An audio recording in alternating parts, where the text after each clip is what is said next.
The most brutal wars aren't actually fought over territory. They're fought over the dinner table, in your text messages, and in that silent space between words. Today, we're going to dig into why our smallest, most personal conflicts can feel like these catastrophic battles for survival. Oh, you have. We've all been there. That fight that just seems to erupt out of nowhere, escalates with terrifying speed, and leaves you feeling completely exhausted and confused, even if you technically won. Just think about it for a second.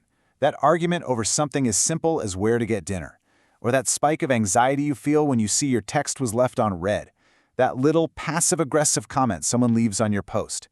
These moments shouldn't feel like a war zone, but so often they really, really do. And that's the real question, isn't it? Why does your entire nervous system react to a tiny little slight as if it's a threat to your very existence? Well, let's break it down. Okay, so first up, the fight over nothing. It almost always starts here, with a conflict that is supposedly about something completely and totally unimportant. You know the drill. One person wants Italian, the other wants Thai. It's a simple choice, right? But 5 minutes later, you're not even talking about food anymore. Now you're talking about how one person never listens and how the other one is always so selfish. And suddenly, the emotional landscape inside your head looks, well, a lot like this. An entire city burning to the ground over a disagreement about pasta. And that's the very first clue. The topic of the fight, the dinner, the text, whatever, it's just the battlefield. The real war is for something much more fundamental.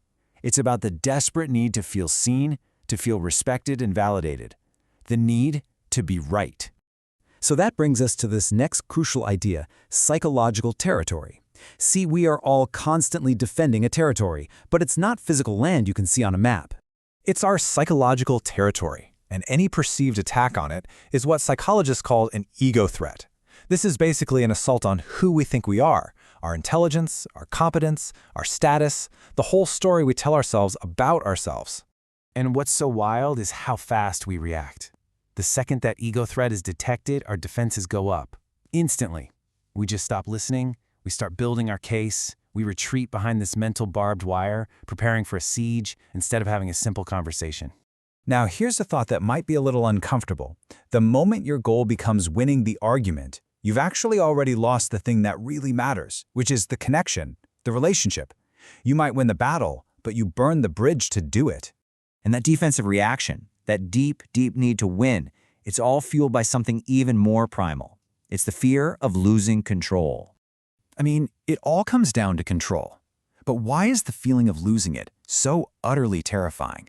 Why do we fight tooth and nail just to maintain the illusion of control in even the tiniest interactions? Because the alternative, the feeling of being powerless, of being controlled by someone else's decisions or their whims or their opinions, it feels like this. It feels like you're just a puppet, and your sense of self, your agency is just gone. So when we fight for control, we're not really fighting over dinner plans. We're fighting against these deep primal fears. The fear that if we give in, it means we're weak.